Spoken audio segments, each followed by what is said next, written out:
name is Landon Homestead. I'm with Utah Yamas Controls, working here at Dannon.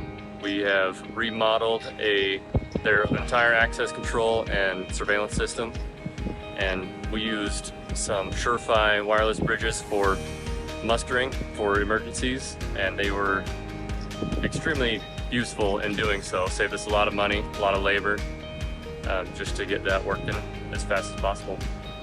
So here we've got an evacuation muster point with a solar panel. It's just charging up some batteries and our reader and muster point. So in the case of emergency, we get a muster report on who is on site, and then as people come and badge in, it signifies that they're safe to emergency responders.